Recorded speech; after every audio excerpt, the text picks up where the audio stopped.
to stylistics.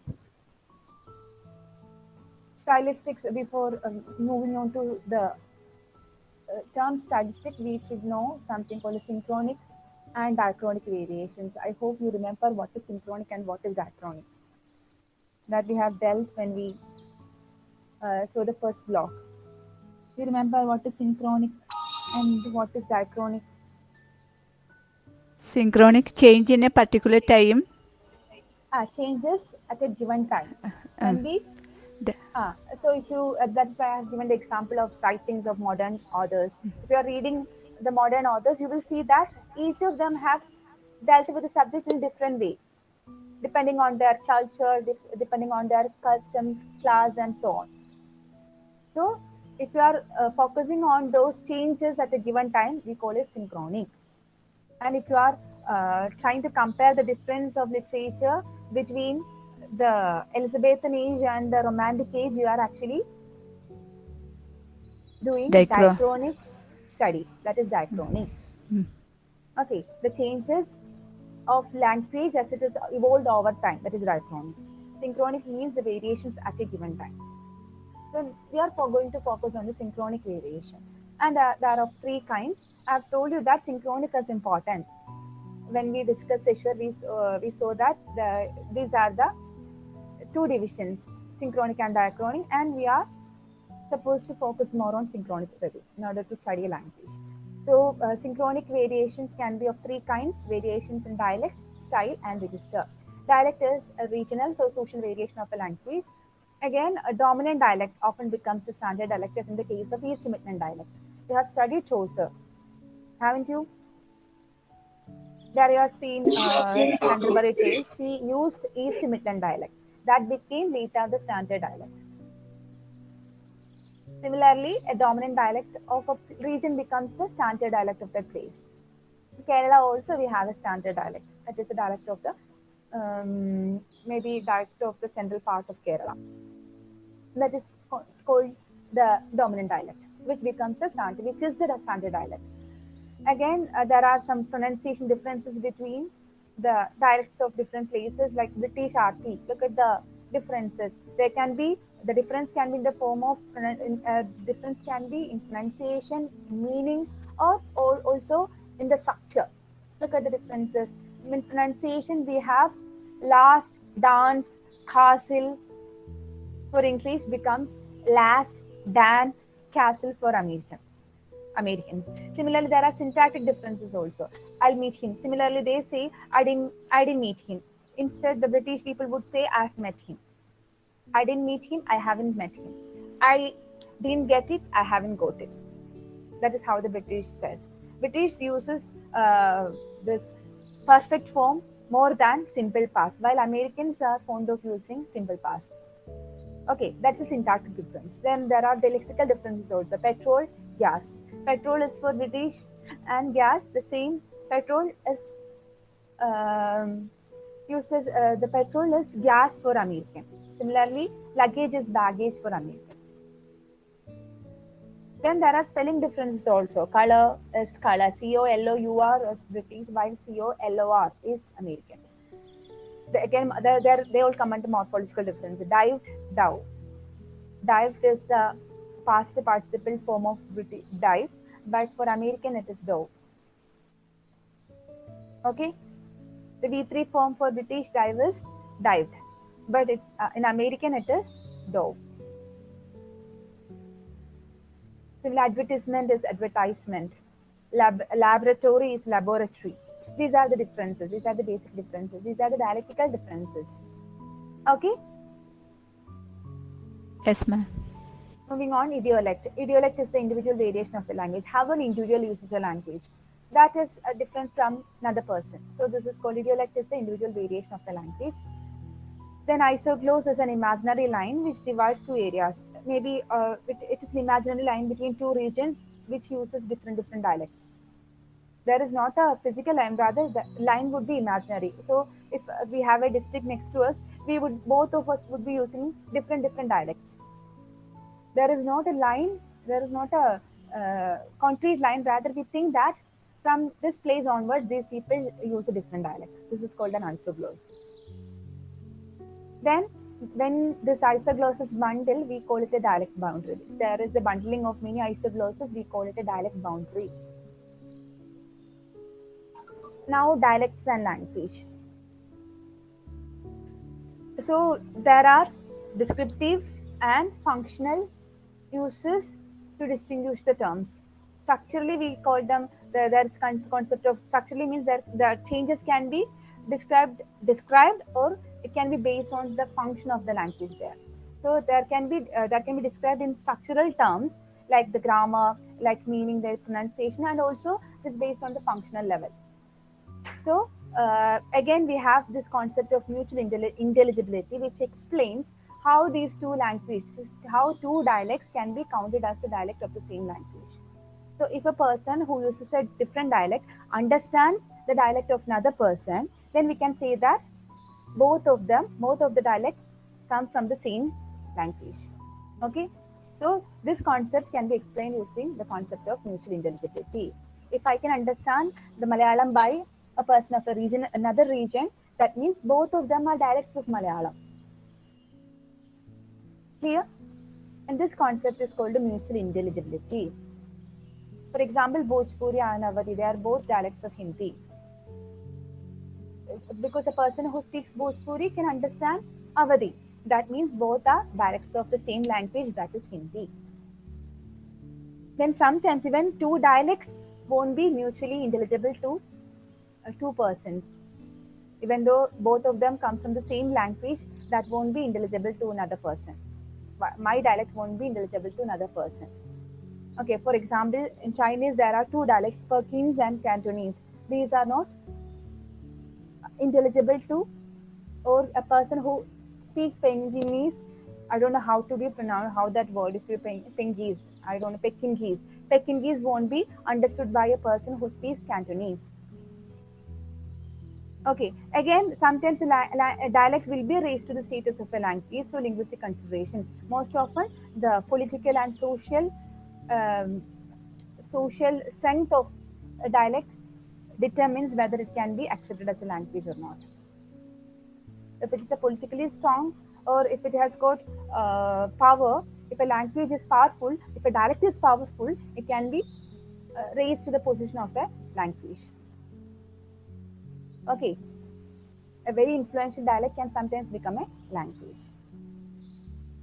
Now we will see the concept of accent. We have discussed these things while we discuss the phonology.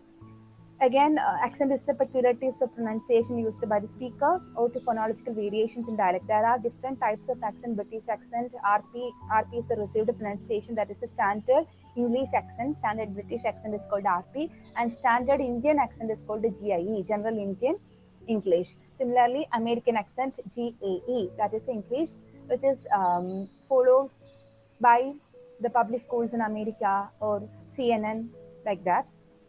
Then the word, for example, the word gate. It is gate in received pronunciation, while it is gate in GIE. So gate is acceptable because that is the standard Indian accent. Similarly, home. It is not home, it is home. Okay, it is written wrongly there. It is home. The inverted E plus U. Oh, it is home, while GIE it is home. Long O sound. Again, we can't say that it is wrong since it is GIE, General Indian accent. Is it clear? Yes, ma'am. Now style. Again, now we have come to the most important part of stylistics. It is style. Style refers to the variation of language due to a situation, due to a particular situation or a context. When you are in a particular context, you would be using a language which is different from your normal language. There are, if you are in a, if you're in an office, you would be using a language which is different from the way you use language at your home. That is called the style. So you are using a language depending on the situation. That is a style. So there are different styles like casual, consultative, formal, frozen. The more informal the style is, the less possibility there is variation. If you are more formal with the style, you'll be following the code. There won't be much variation because those people who are using formal style will be using the same language, almost same language. Isn't it so?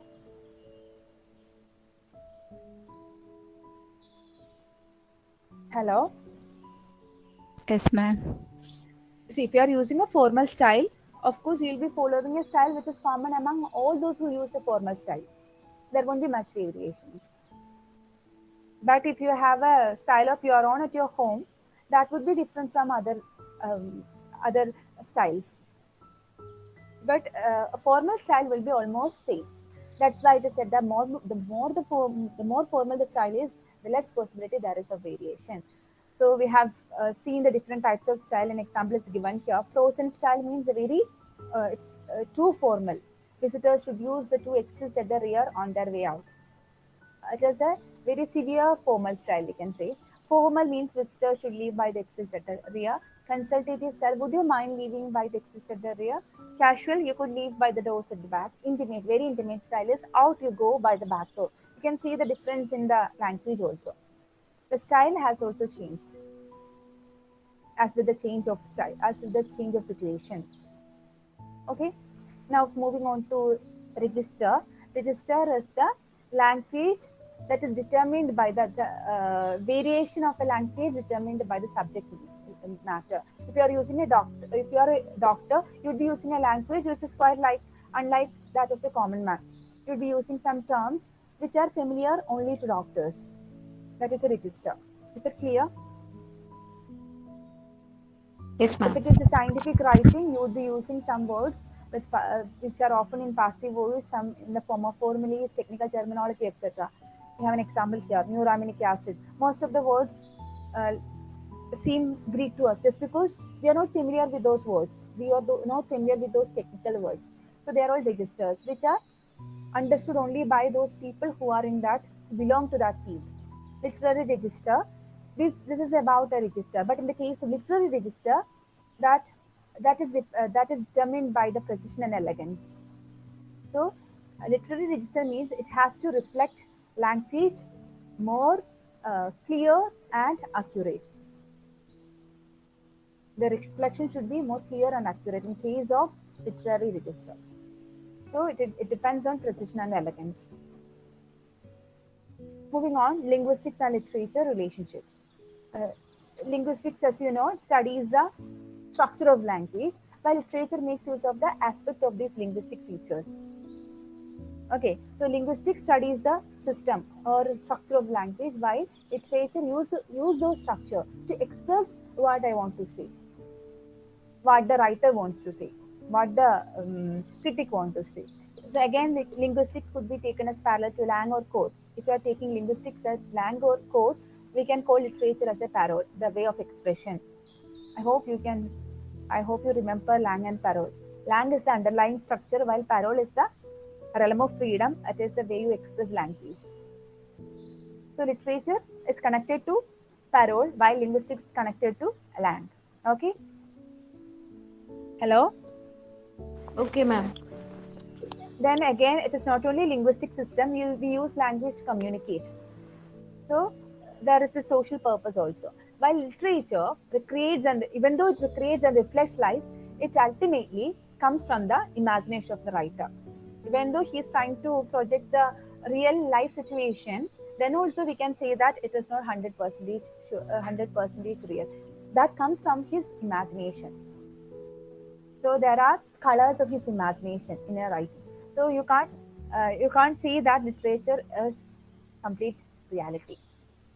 Again, the conventions of speech interaction is applicable to literature, but it can free itself from the shackles by a variety of. You have to follow the rules of language. At the same time, there are many instances whereby the writers break these conventions. For example, in poetry, usually there is a pattern for stress. That means this function class words are not to be stressed, while form class words are to be stressed. But when you look at when you look at poems, you can see that in order to agree with the meter, he would be compromising on the stress pattern. That is very common. Okay, so we can see that again the spelling variation, the grammatical variations are all there in literature. That means the writer is free to break the conventions. But in language, you have to follow it as such. So look at the last definition. By popular definition, literature is the creative use of language, and thus in the context of general linguistic description can be created by the use of unorthodox or deviant forms of language. So in literature, you will come across unorthodox or deviant forms of language. That means it is a creative use of language. We are not simply using the language, but rather we are using the language in a creative way. That is what you see in literature. That is a connection between linguistics and literature. I hope the idea is clear to you. Now, moving on, the connection between linguistics and literary criticism. That idea can be understood from the quote. The critic's first and most important task must be to discover, as far as he is able, the objective characteristics of the work under consideration. So, first of all, you should be the most important task of the critic is to to open up the objective characteristics of the work. That means the structural attributes of the work should be analyzed by the critic. So again, that was the emotive response to a work of art was denied by T.S. Eliot. He completely objected against the idea of an emotive response to the towards a text by a critic. Because earlier we used to analyze a work of art or a book, literary work based on some prejudice and bias. So often we'll have an emotive response to a work of art. But later, with the modern new critics and with the ideas of T.S. Eliot, it is said that, or even the Prague School of Linguistics, they all supported the idea that like a critic's main task is to understand or analyze the structure of a book. It should not be a subjective analysis, rather it should be an objective analysis. Okay? Okay, ma'am. So linguistics became prominent. Earlier, the responses were often emotive. They were emotional responses. If I don't like a person, as in the times of neoclassicism, they used their writings to critique others, criticize others. CRITIQU, critique others, or to criticize others, or to make fun of others. That is what they thought to be the function of literature. But T.S. Eliot and new critics, they were against the idea of this subjective analysis. They rather stress the importance of objective analysis, or rather analyzing the structure of a work of art. Again, the concepts of the new critics like practical criticism, then ambiguity, then Brooks' paradox, gesture and irony, all those were attempts towards this idea of objectivity in literary criticism. Now moving on, stylistics. Again, we have seen what is style and what is stylistics. It refers to the way in which language is used, how we use language in a given context by a given person for a given purpose. Because when you are given a piece of Ma'am, ma'am, yes, this is not clear. it's not clear. No, ma'am. Is it clear now? Yes, ma'am. Yes. Now Ah. it's okay. So you didn't hear what I said earlier? Stylistics again refers to the way in which language is used as in a given situation by a given person for a given purpose. That is what the critics do. That is what the critics are supposed to do. Again, style can be studied both in the spoken and written varieties of language, whether it be literary or non-literary. In literary writing, we can say that the term stylistics applies to linguistic habits of a writer, or the way language is used in a particular genre or period or school of writing. We say the style of Wordsworth, the style of Keats. We can also say the style of romantic poets. That is how we say it. So we can say that we use the term to refer to the habits of a writer, or to the way language is used in a particular genre. For example, poetry. So we have different style like epistolary style, euphemistic style, elegiac style, and so on. Again, the aim of literary stylistics is to relate the critic's concern about aesthetic appreciation with the linguistic concern regarding linguistic description. He has to do both aesthetic appreciation along with linguistic description. He can't constrain himself with aesthetic appreciation, but also he has to tell us about the linguistic description. He has to also give a description of the linguistic features or the structure of the book. Clear? Okay, ma'am. now we just said that critic's duty is to come up with an aesthetic and linguistic appreciation of this text. That means he has to analyze both the style and content. Okay, so style, what is the connection of style to the content? It is, style can be defined as a way of writing or a mode of expression, while content is the matter, and style is the way of expressing that content. There are three approaches: monism, dualism, and pluralism. Okay, so monism says that there is no difference between the style and content. That means both are they are inseparable.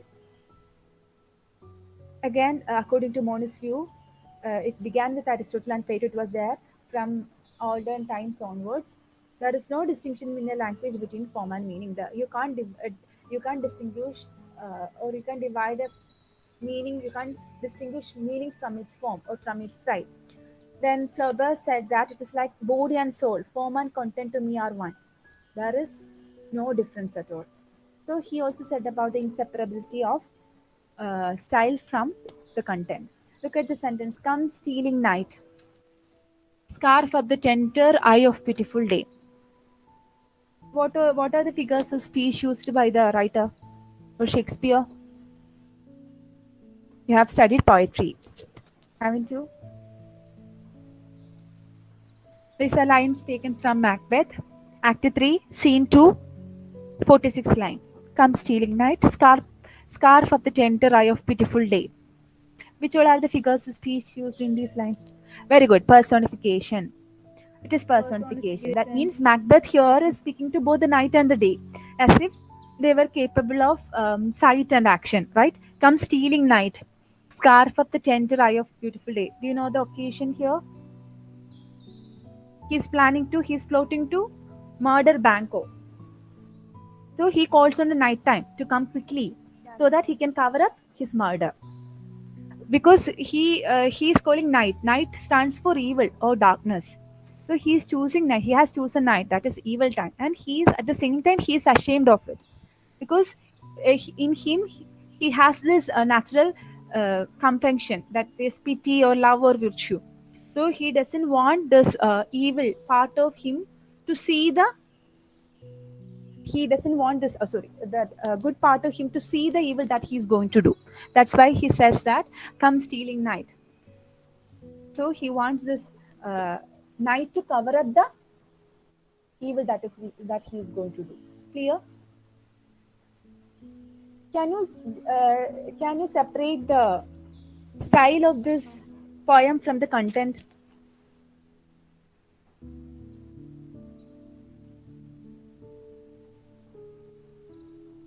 Can you paraphrase the meaning from these lines? Can you simply paraphrase the meaning of these lines?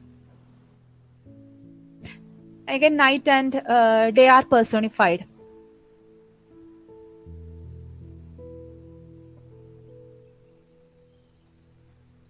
Hello? Yes, ma'am. Can you paraphrase the lines? Can you simply paraphrase the lines? Is it possible to paraphrase the lines without the use of these metaphors?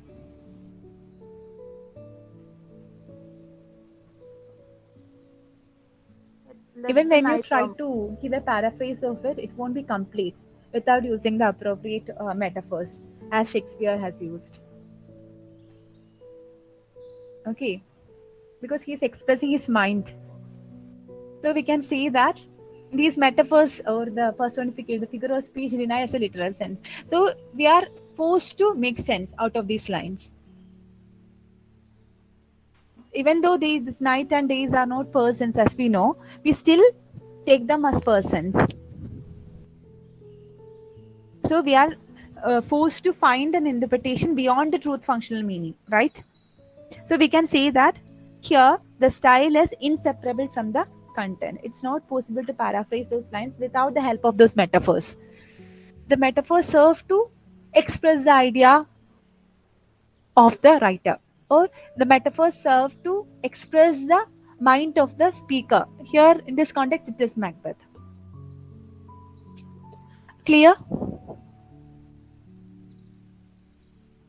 Because he hasn't simply used a style, rather he has used the proper words to express what is in his mind. So those paraphrasing without those metaphors won't be sufficient to express the idea. So he has used apt metaphors. So we can say that both are inseparable. Both style and content are inseparable based on the lines. And there is another idea, that is dualism, which restricts style to those choices, either manner or matter, or expression rather than content. Okay, either it's a choice of manner rather than matter, or it is a choice of expression rather than content. Let's take the two type of dualistic arguments. One is style as a dress of thought and style as a manner of expression. What is style as a dress of thought? I have taken a quote from Pope, an essay on literary criticism. True wit is nature to advantage dress, what oft was thought but never so well expressed. What do you mean by this? When though I think a lot, I'm not able to express it fully. That means thought is more important. Even though I think a lot, I am not able to express it the way I think it is. Right? That means there is a difference between style and matter, the content and the manner in which we express the content. So this particular idea was very popular during neoclassical and Renaissance time, because they considered language as a dress. The language was considered as like a house that can hide the content, a dress which can, just like how the dress cover up the body. Okay. Hello. So you can hide your thought by using some words, or you can bring about the difference or change of ideas by using words, phrases, and sentences. Is that clear? Yes, ma'am. So if you use language, the matter can be interpreted in different ways. So style was considered as a dress of thought. You're dressing your thought with the style.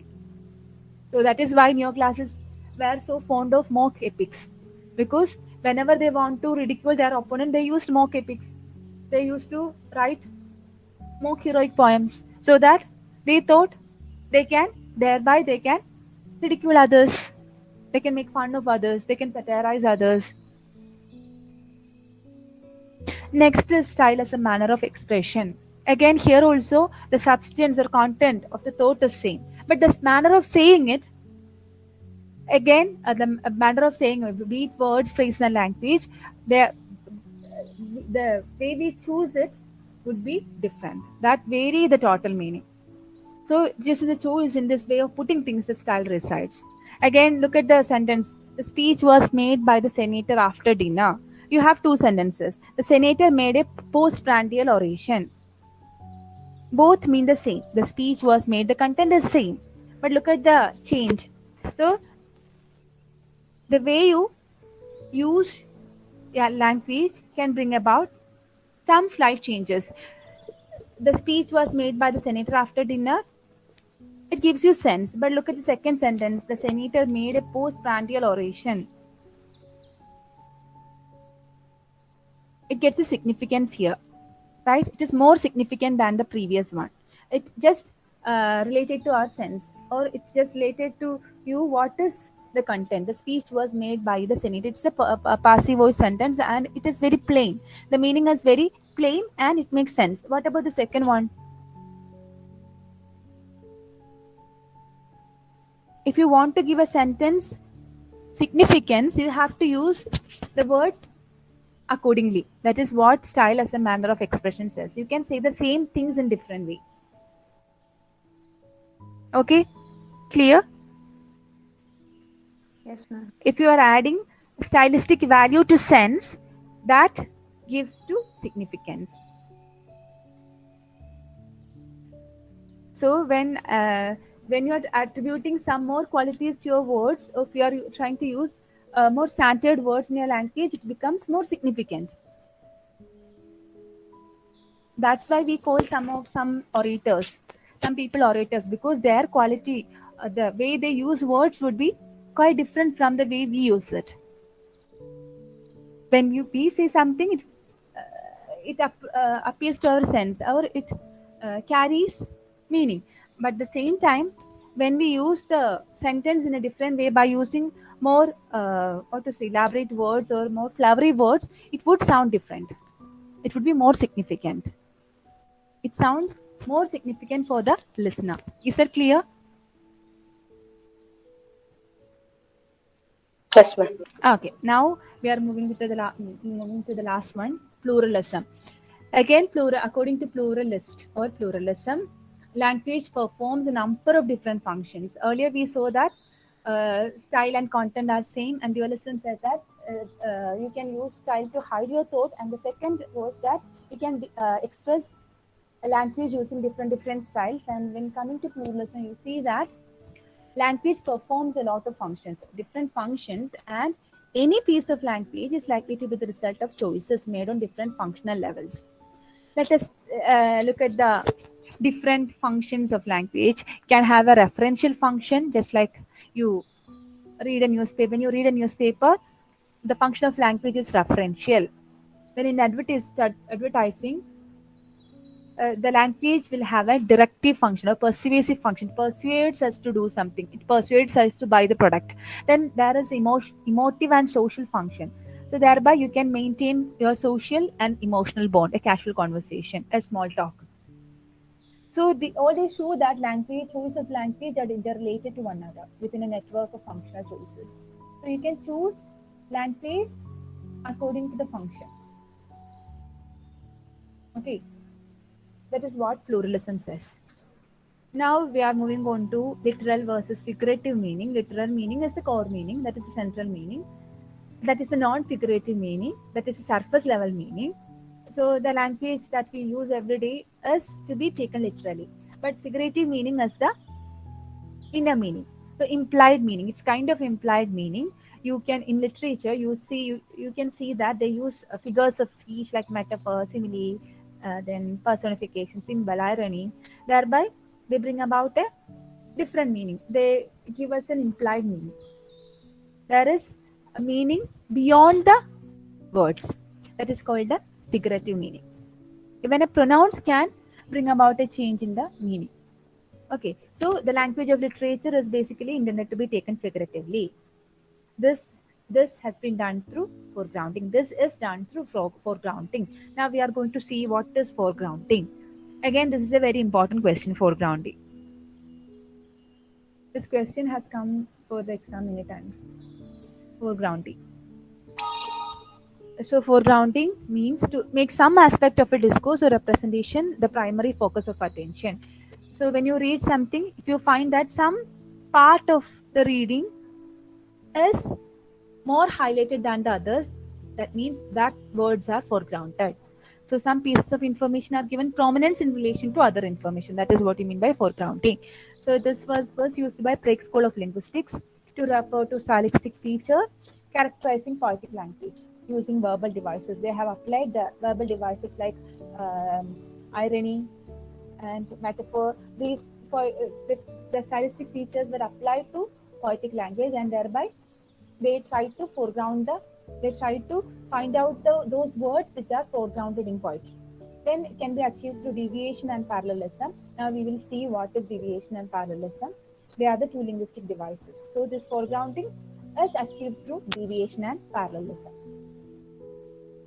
Did you understand the idea of foregrounding?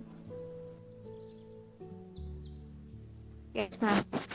So one part would be highlighted more than the others. That is foregrounding. This is done through two linguistic devices. One is deviation and the other is parallelism. Now we will see parallelism.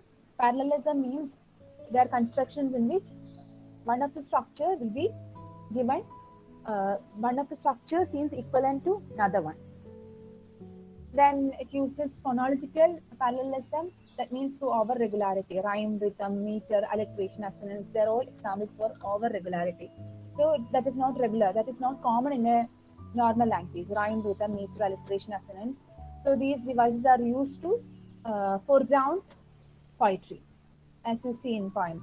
Then parallel constructions which occur in sequence and appear similar in structure may signal irony. Sometimes when they use similar construction, but rather than giving similarity, they would end up in giving an ironic sense. Okay, I'll give you an example for this later. Mainly two types: grammatical parallelism is there, then phonological parallelism is there. Grammatical parallelism is grammatical parallelism is made through the structure, while phonological parallelism is made through sounds. Let us see grammatical parallelism first. Then parallelism, grammatical parallelism, as I told you, it is made through words, phrases, and flows. That is through the structure of sentence. Example: the poor young man hesitated and procrastinated. That is taken from Henry James' work, The Pupil. What is special with this sentence? The poor young man hesitated and procrastinated. Hesitated and procrastinated are verbs which are almost similar in meaning. Isn't it so?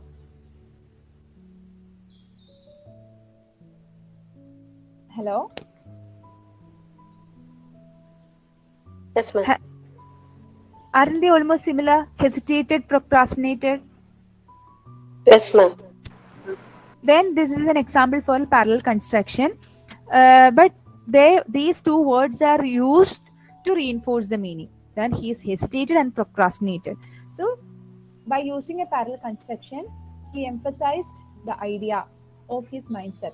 The young man hesitated and procrastinated. So this parallel construction reinforces the meaning and it gives emphasis. It gives emphasis in the context. Okay. Now look at the second one. This is an example for irony. As idle as a painted ship upon a painted ocean. Earlier we said that when you use similar structures, rather than giving similarity, it gives irony. As idle as a painted ship upon a painted ocean. This line is taken from Coleridge's Ancient Mariner. What is special with this line? As idle as a painted ship upon a painted ocean. See, both the noun phrases painted ship and painted oceans are parallel to each other in terms of structure because they use the same adjective painted. They almost seem identical. Painted ship, painted ocean. Only thing is that the noun is different, but both the adjectives are same. Then what is special with these two words? How does it bring about irony? The ship can be painted. Can the ocean be painted? No. So that brings about the unreality of the situation. Painted ocean is not a real situation. It's an unreal situation, right? But the painted ship is a real situation. So so we can say that the words are ironic in the context of the poem because a real ship is compared to something which is painted, which is also unreal. So it is an imaginary situation. It is not a real situation upon a painted ocean. So the ocean cannot be painted. But so that is why it is said that it is ironic. The use of this parallel constructions. This painted ship and painted oceans are parallel construction because both of them use the same adjective painted. Is the idea clear? Yeah, ma'am. Then next one is the fair breeze. You might have heard of this line. The fair breeze blew, the white foam flew, the furrow followed free. Again, this line is taken from the Ancient Mariner. There are two clauses, right? The fair breeze blew, the white foam flew. Again, you can see that they are parallel to each other, almost same. The construction is almost same. They have the same construction. And the meaning also is complementary. The fair breeze blew, the white foam flew. So again, you can see that there is repetition of the structure. So that the structure is repeated so as to show a pleasantness of the scene. The scene is very pleasing and the mood is very light-hearted. So it creates a rhythm. Through that rhythm, it creates a very pleasant mood. The fair breeze blew, the white foam flew. So it's again an example for parallel construction. Okay. Hello. Yes, ma'am. Last one. I kissed thee before I killed thee. It's a very famous line from Othello. Again, you can see that kissed and killed are similar in structure. Again, kind of it uses same syllables and all. There is only difference in one consonant sound. All the rest are same. Instead of S sound, he has used L sound. But anyway, even though the structure is almost similar, the meaning is completely different. But here we can say that Shakespeare has used both grammatical parallelism as well as phonological parallelism. Both in sound and grammar, it's a parallel construction. Because you can't compare kissing to killing. Kissing is an act of love. Killing is an act of vengeance or hatred. Again, you can see that Othello has a tortured mind, and at the same time, he loves Desdemona a lot. So this line is used to show his mindset. He's totally confused. So again, it's a parallel construction. Okay, even though he loves her, he can't let her go free, because he loves her, and he has got only one solution, that is to kill her. So he is utterly helpless. That is a situation. Okay, is the idea clear? Yes, ma'am. Again, it's an example for parallel construction. Use of parallel construction means use of similar structures. Now we are going to see phonological parallelism. Again, you know what is phonology. That means sounds. You have parallelism at the level of sounds. Again, you have the same example. The fair breeze blew, the white foam flew. It's a very famous line, the furrow followed free. The repetition of consonants, alliteration. Burr sounds. So there is alliteration. Alliteration is a kind of parallelism. Again, assonance is also a form of parallelism. You can see that oo sound, blew, flew. Again, it's identical. So that brings about rhyme. So it is again parallelism. So vowel sounds, this constant repetition of vowel sounds, consonant sound, they all create parallelism here. So the parallelism here is created through the use of similar sounds. Okay? Is it clear? Yes, ma'am. Moving on, deviation, the last one. We have two types of foregrounding. One is parallelism and second one was deviation. Now we'll see what is deviation. Deviation means foregrounding through the use of deviant construction. You don't have a normal construction, rather you would come across a construction which is deviant, which breaks the normal convention of language. They deviate from the rules of normal language, from the accepted norms of grammar, lexis, or morphology. Look at the first one. The what of a which of a wind. The what of a which of a wind. What do you mean by that? What and which? Do you use those relative pronouns in a normal sentence? No. But here, these relative pronouns are treated like they are nouns. Am I right? So, what and which, they are used to act like nouns in this sentence. So that he has used it. That means E. Cummings has used it to give a tone of mysteriousness, to tone of mystery, a tone of intrigue. So we have a different meaning here. Okay. Again, it shows lightheartedness. The what of a witch of a wind. Second one is a grief ego. It's a poem by Dylan Thomas, A Grief Ego. Grief is given to act like a period of time. The word grief, it's a noun, which is treated like a period of time, like a month ago, like a week ago. But here, his grief, here Dylan Thomas has used grief because he measures time through the grief that he undergoes. That's why he has used the term a grief ago. Is that clear? Yes, ma'am. So he can't use month or year because he measures the time span through the grief that he underwent. That's why he uses the term grief ago. Now look at the last one. The widow making, unchilding, unfathering deeds. Look at the language, look at the deviation that Hopkins has used. It's a very famous poem, The Wreck of Deutschland. It is about the wreck of a ship called Deutschland, wreck of the Deutschland. The widow making, unchilding, unfathering deeds. Have you ever heard such expressions before? Widow making, unchilding. Fathering is a possible verb, but unfathering deeds.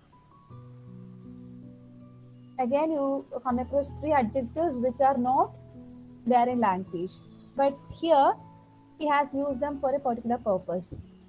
Because here nature has made widows. They have killed. Nature has killed fathers. It has killed husbands. It has killed children. That's why he has used the term the widow making, unchilding, unfathering deeds. Okay. So he has used these adjectives to emphasize the violence perpetrated by nature. Okay. By swallowing the steamer, by swallowing the ship. So nature has made widows. Nature has killed children. Nature has killed fathers. That's why Hopkins called nature as the widow-making, unchilding, unfathering deeds. Water.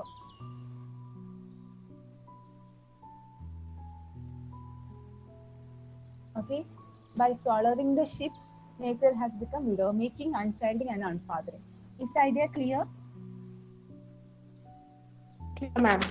This is called a deviation. You are using a deviant construction, means a construction which is not in normal use. Now, I don't know whether I'll get time. This is an example for how to analyze a passage. See, look at, are you able to read it? Yes, ma'am. So this is a passage, and just go through the passage. We have 5 minutes. Just go through the passage first. You may even go through first 1 or 2 lines. That would be enough. So you have many sentences which are given symbols like MC1, AC1, then NC1, AC1, NP, PRC1. What do you mean by that? NC1 is main clause. There was once in the country of Alf Bay, a sad city, the saddest of cities, a city so ruinously sad, that is the main clause, that it had forgotten its name. Why is it given AC1? Luminously sad that it tells us about the result. It is so sad that it had forgotten its name. So, some clause which talks about the result is called adverbial clause. So, AC1 is adverbial clause. Then it stood by. Again, it stood by a mournful sea full of glumfish. Again, it's noun phrase. Glumfish is noun phrase. Again, you can see that it stood by MC1 main clause. Which were so miserable to eat, which is relative pronoun. So we can say that which were so miserable to eat is a relative clause. That they made people, again relative clause. Belch with melancholy, it's a noun phrase or noun phrase clause. Then AC1. Even though the skies were blue, again adverbial clause. In the month of the sad city stood, main clause 1. This is how you divide a sentence. This is how you can divide a passage. First of all, you have to find out the main clauses and then subordinate clause. Subordinate clauses can be relative clause, adverbial clause, adjective clause, and so on. Hello? Yes, ma'am. Yes, ma'am. Now we will see the use of the passage use dynamic words and also stative words. See, dynamic verbs talks about the action, while stative verbs talks about the state of mind, physical or mental state. So the author has used both dynamic words and stative words. Okay, so stative words. gives statement of fact, while dynamic verbs lead to figures of speech. So that is what stative verbs gives you fact, while dynamic words make the passage very active. Is it clear?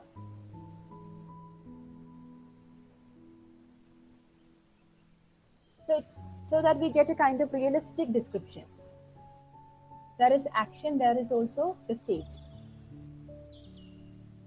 State means is, am, are, they're all stative verbs because it tells us about the state of mind or state of physical or mental state, both physical and mental state.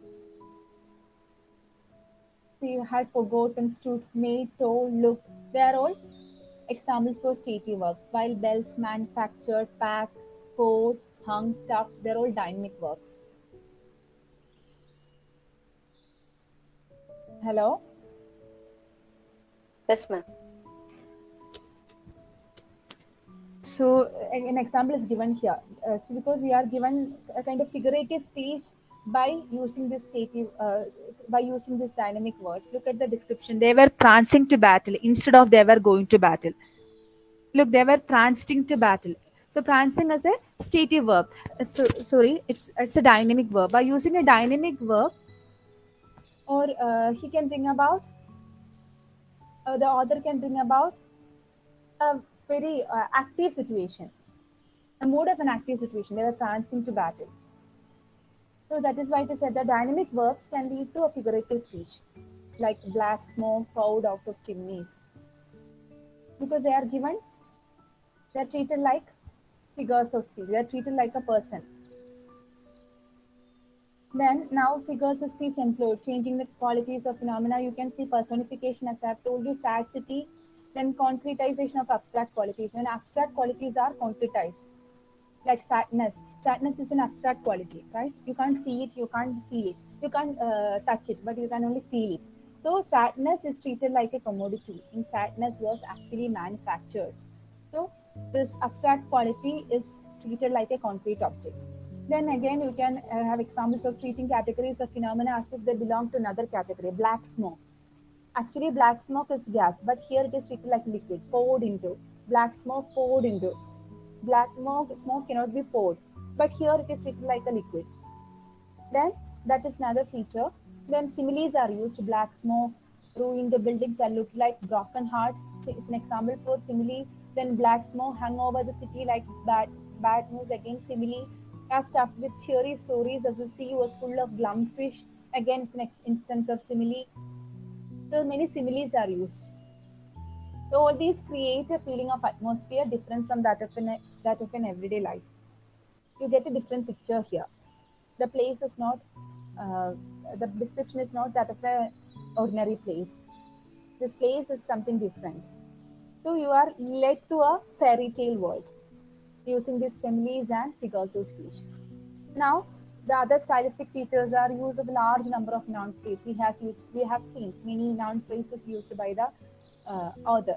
And the passage uses many noun phrases, prepositional phrases, noun phrases, and most of the noun phrases are part of prepositional phrases. In the country of Alif Bay, against the prepositional phrase, by a mournful sea full of glumfish, against the prepositional phrase, and with melancholy, with cheery stories. Even though they are noun phrases, they begin with a preposition, so we call them prepositional phrases. Then you can again see the use of relative clause for the purpose of post modification, which never seem to get enough of it.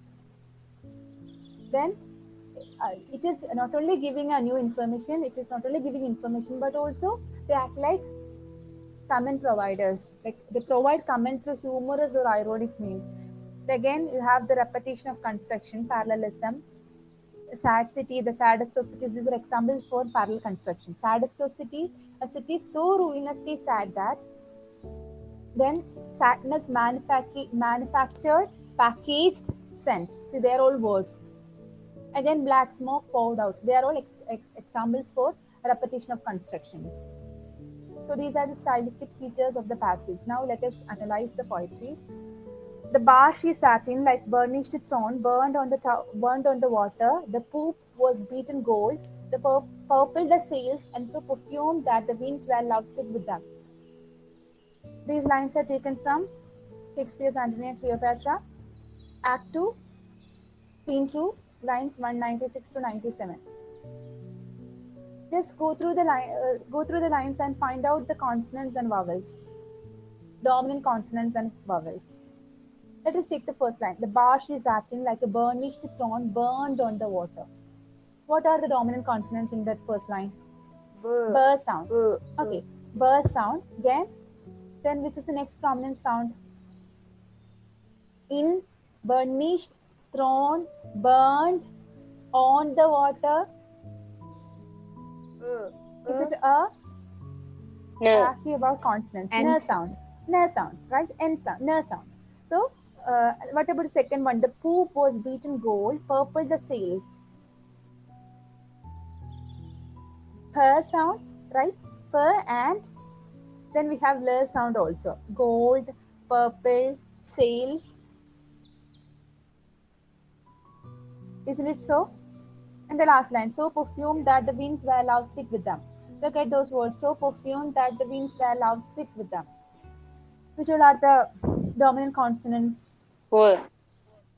The sound is there, then the sound, that, the, with, them.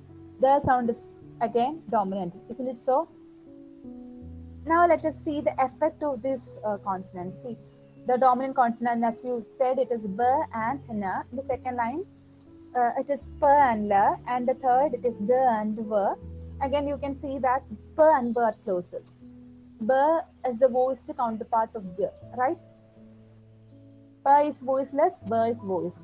Similarly, L and N are continuants. Continuant, do you know what is a continuant sound? It is produced with a partial or complete blockage of airflow. They are called continuants. L and N are continuants. The airflow is either partially blocked or completely blocked. That is called a continuance. So L and N sounds are continuants. And let us see the effect that they create.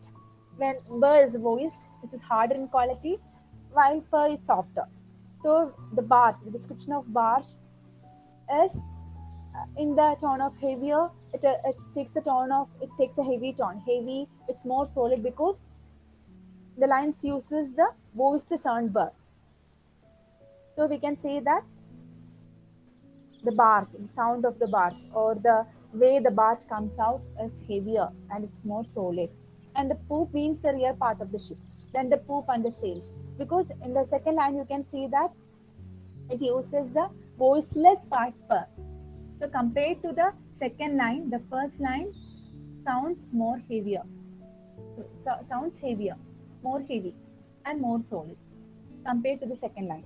Because the second line uses the voiceless plosive P sound, right?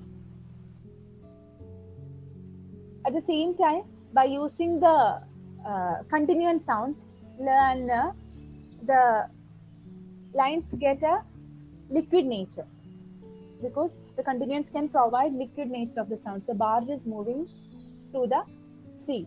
So you will get the picture of a barge which is very heavy in size, which is moving through the sea because the continuants give the quality of water.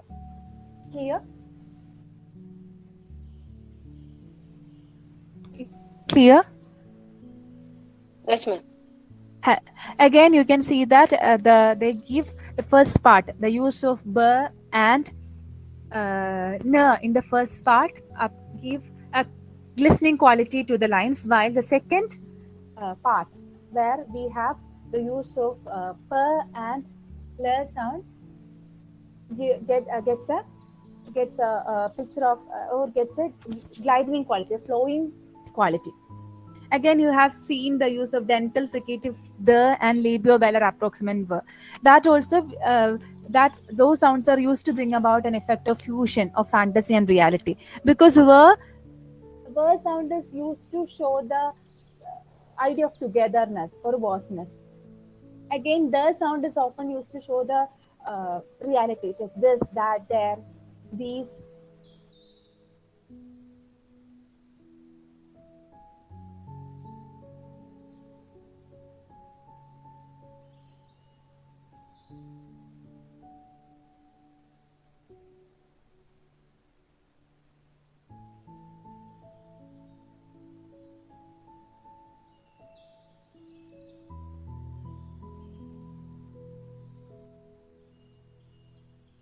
Hello?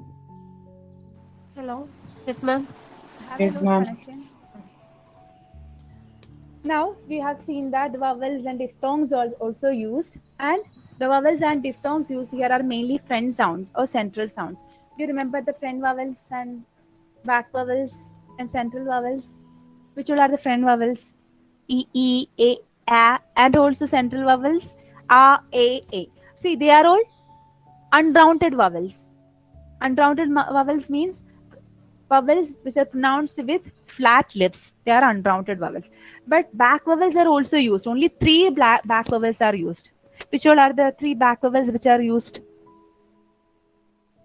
U, U, O, O.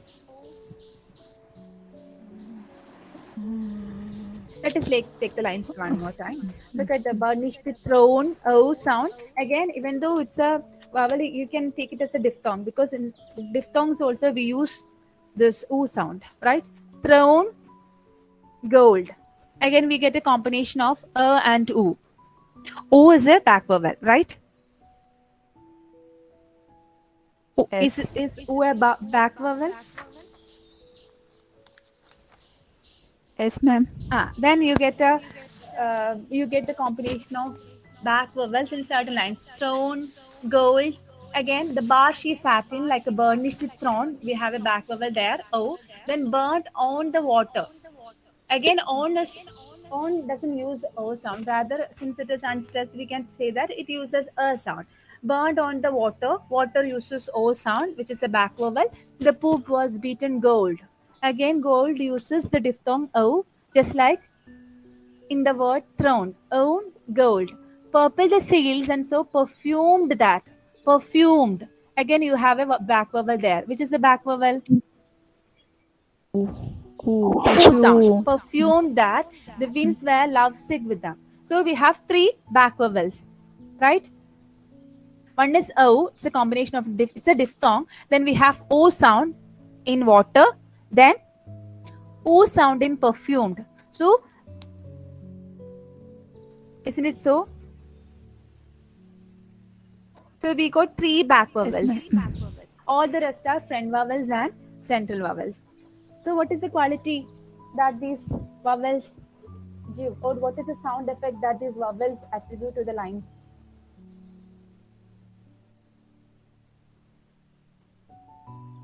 Again, you can see that they are all rounded, so it gives a rhythmic effect, or it gives a musical effect to the lines, because the rounded vowels stand out against a strong background of vowels produced with spread leaves. That means friend vowels and central vowels. So strength is given by using three back vowels, because the three vowels stand out from the rest of the vowels. So that's why that's how you get a glory of the both, because these three back vowels stand out. That's how you get the glory of the both. So you can feel the glory of the both through the use of these vowel sounds. Only three back vowels are used. Is the idea clear? They stand out. So similar, just like how this ship or how this bar stands out in the sea. Is it clear?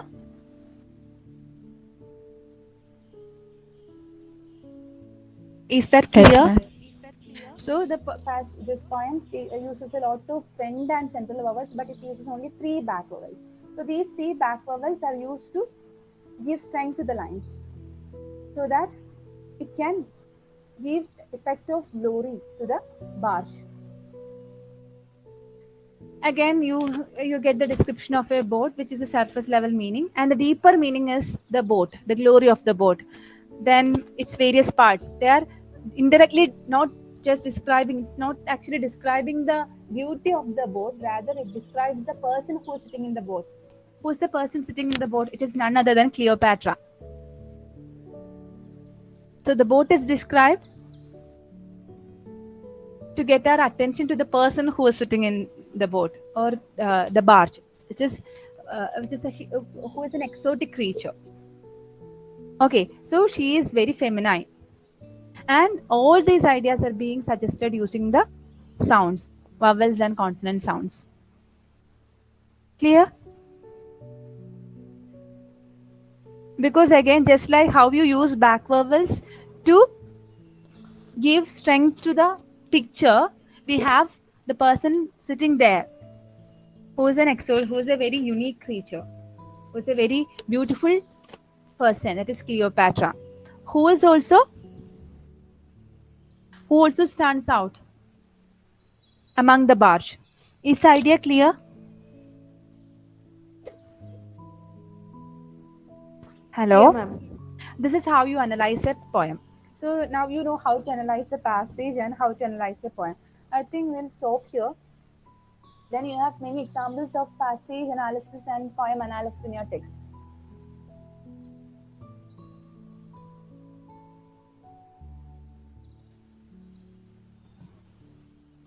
See, you have any doubt?